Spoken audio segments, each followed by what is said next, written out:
Dunia menahan napas pada pertengahan 2025. Ketegangan yang selama ini membara di bawah permukaan akhirnya meledak ke permukaan, membuat seluruh dunia waspada dan cemas. Setiap berita terbaru dari Timur Tengah menjadi sorotan utama, menambah kecemasan di berbagai belahan dunia, termasuk Indonesia. Langit Timur Tengah membara, konflik lama Israel-Iran akhirnya meledak. Ledakan dan kobaran api menerangi malam di Tel Aviv dan Teheran, menandai babak baru dalam sejarah konflik kawasan yang sudah puluhan tahun membara. Suara ledakan terdengar hingga ke pelosok kota, menebar ketakutan dan kepanikan di antara warga sipil. Pada 20 Juni, sirene meraung di Tel Aviv dan Teheran, menandai serangan rudal balasan yang mendorong kawasan ke ambang perang terbuka. Warga berlarian mencari perlindungan. Suasana mencekam menyelimuti kedua ibu kota. Ketakutan akan eskalasi lebih lanjut membuat banyak keluarga terpaksa mengungsi ke tempat yang lebih aman. Tak hanya gesekan proksi, kini konfrontasi langsung mengancam stabilitas global, mengguncang pasar keuangan dan pasokan energi dunia. Harga minyak melonjak tajam, bursa saham di berbagai negara anjlok, dan investor di seluruh dunia panik menghadapi ketidakpastian. Negara-negara pengimpor energi termasuk Indonesia mulai merasakan dampaknya secara langsung. Ketegangan meningkat. Iran menyerang pangkalan AS di Qatar, memperluas cakupan konflik ke tingkat internasional. Serangan ini memicu reaksi keras dari Amerika Serikat dan sekutunya, memperbesar risiko perang regional yang melibatkan banyak negara besar. Lalu fasilitas siber Israel jadi sasaran. Serangan siber masif melumpuhkan jaringan komunikasi dan infrastruktur penting, menambah dimensi baru dalam peperangan modern. Dunia maya kini menjadi medan tempur yang tak kalah berbahaya dari pertempuran fisik. Medan perang kini merambah dunia maya. Serangan balasan siber terjadi silih berganti, mengancam keamanan data dan sistem vital negara-negara di kawasan. Para ahli keamanan bekerja tanpa henti untuk mencegah kerusakan yang lebih luas. Setiap serangan menambah ketidakpastian, efek domino terasa hingga Indonesia.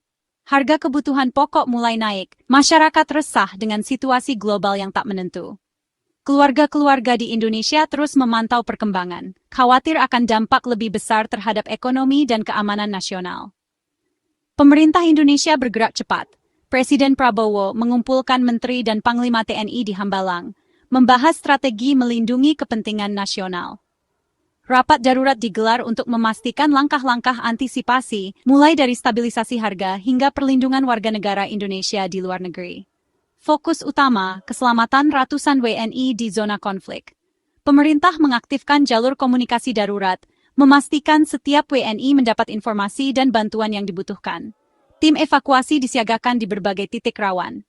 Data Kemlu Sabtu 26 WNI siap dievakuasi, mayoritas di Teheran, sisanya di Israel. Proses pendataan dan koordinasi dilakukan secara intensif dengan prioritas pada kelompok rentan seperti anak-anak dan lansia. Pemerintah dan TNI menyusun rencana evakuasi darat, menghadapi tantangan logistik di tengah situasi genting. Jalur evakuasi dipetakan dengan cermat, mengantisipasi kemungkinan hambatan di lapangan, termasuk blokade dan serangan mendadak. Ini ujian nyata, mampukah negara melindungi warganya di tengah krisis global? Seluruh bangsa menanti dengan harap-harap cemas, menunggu kabar baik dari tanah konflik. Di tengah ketidakpastian, solidaritas dan kesiapsiagaan menjadi kunci untuk menghadapi tantangan besar ini. Saat dunia fokus pada konflik, publik Indonesia justru menyoroti TNI yang sibuk di program pangan dan makan bergizi gratis. Muncul kritik, mengapa TNI tak sepenuhnya siaga menghadapi ancaman luar, malah turun ke sawah dan distribusi makanan. Banyak yang menilai peran TNI seharusnya hanya soal senjata, bukan cangkul dan lumbung padi. Gambar prajurit di ladang memicu disonansi. Bukankah mereka seharusnya latihan perang? Namun, pertanyaan ini membuka diskusi penting. Apakah pertahanan hanya soal militer, atau ada dimensi lain yang lebih fundamental? Pemerintah merasa perlu meluruskan persepsi di balik langkah ini. Ada strategi besar yang saling terhubung.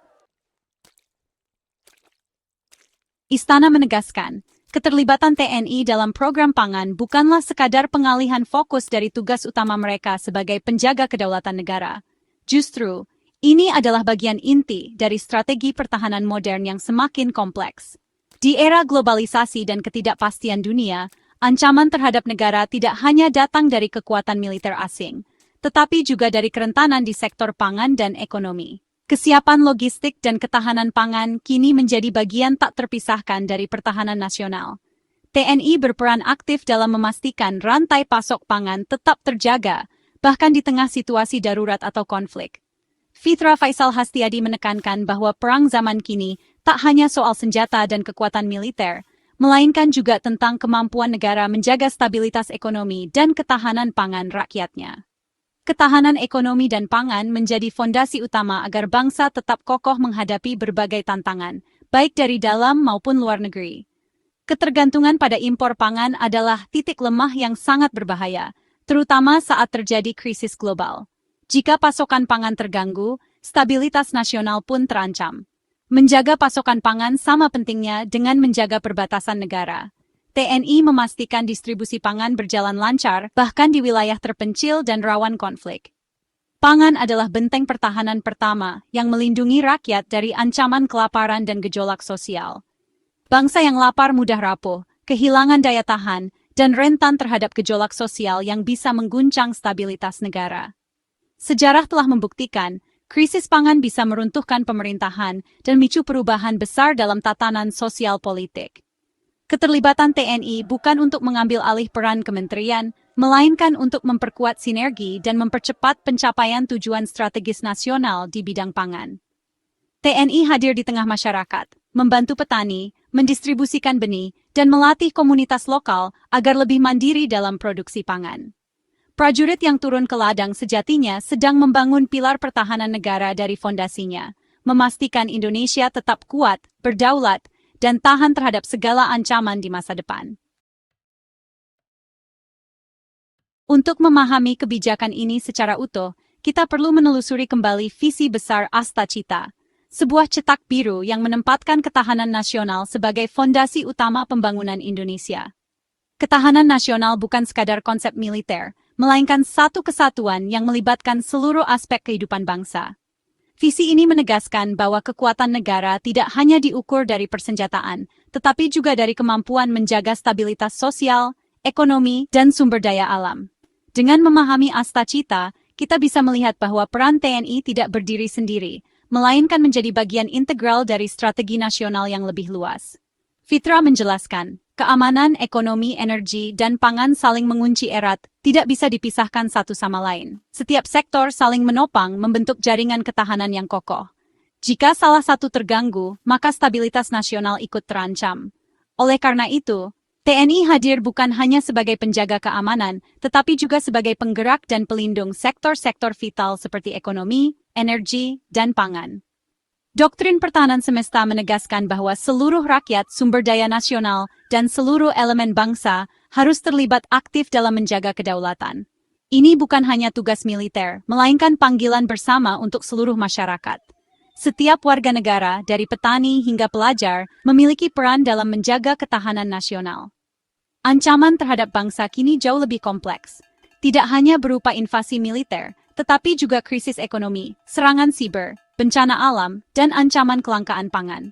Pandemi global dan fluktuasi ekonomi dunia telah membuktikan bahwa ancaman non-militer bisa sangat merusak stabilitas nasional. Keterlibatan TNI di sektor pangan adalah manifestasi nyata dari doktrin ini. Bukan berarti TNI turun pangkat, melainkan menjalankan fungsi vital untuk memastikan kelangsungan hidup bangsa. TNI hadir di tengah masyarakat, membantu petani, mendistribusikan pangan, dan menjaga rantai pasok agar tetap berjalan lancar, terutama di masa krisis. Lumbung pangan yang penuh dan terjaga bisa menjadi aset strategis yang lebih berharga daripada skuadron tempur, terutama saat menghadapi krisis berkepanjangan. Ketahanan pangan adalah benteng pertahanan pertama bangsa, memastikan rakyat tetap kuat dan negara tetap berdiri. Sinergi antara TNI, Kementerian Pertanian, dan berbagai lembaga negara lainnya adalah bukti nyata bahwa Indonesia mampu membaca tantangan zaman. Kolaborasi lintas sektor ini memperkuat ketahanan nasional, memastikan setiap ancaman dapat dihadapi bersama, dan membangun masa depan yang lebih aman serta sejahtera bagi seluruh rakyat Indonesia. Strategi pemerintah terbukti ampuh didukung data ekonomi konkret. Di tengah krisis global, ekonomi Indonesia tetap tangguh, terutama berkat sektor pertanian.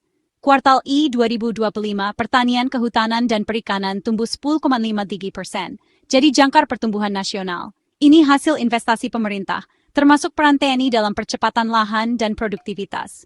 Sektor pertanian jadi bantalan ekonomi saat sektor lain tertekan. Fokus pada pangan bukan hanya soal perut, tapi strategi ekonomi cerdas yang memperkuat fondasi nasional. Di tengah krisis global, inflasi jadi momok. Namun, Indonesia justru stabil. Inflasi kuartal I hanya 1,6%. Kunci keberhasilan, kapasitas produksi pangan nasional yang kuat, didukung panen dan lumbung pangan. Pemerintah tak perlu bergantung pada impor mahal, sehingga daya beli rakyat terlindungi. Inflasi sering dipicu ekspektasi. Jika pasokan pangan stabil, panic buying bisa dicegah. Program ketahanan pangan bukan hanya soal produksi, tapi juga menjaga psikologi pasar.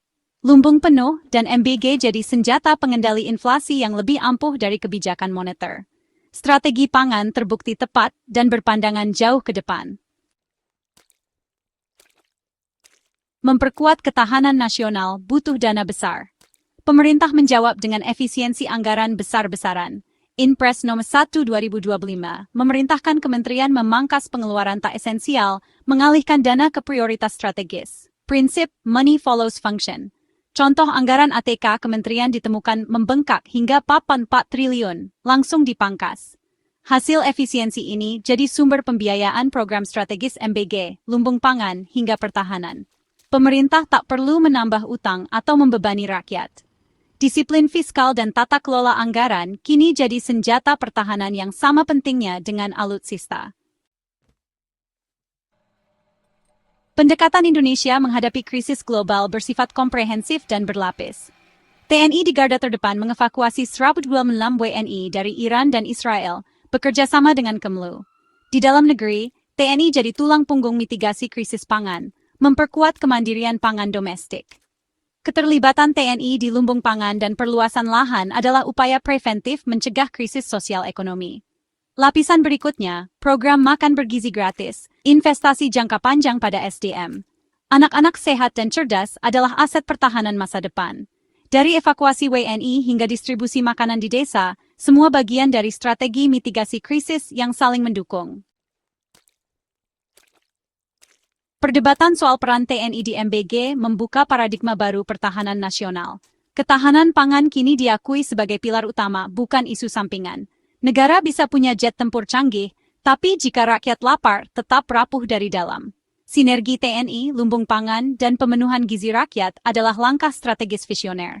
Data ekonomi membuktikan, pertanian tumbuh 10,5%, inflasi terkendali 1,6%, strategi berjalan di rel yang benar. Model pertahanan semesta militer, ekonomi, pangan, dan kesejahteraan sosial saling menguatkan. Prajurit di sawah dan di perbatasan sama pentingnya. Untuk Indonesia yang tangguh, butuh pertahanan kuat dan perut rakyat yang terisi.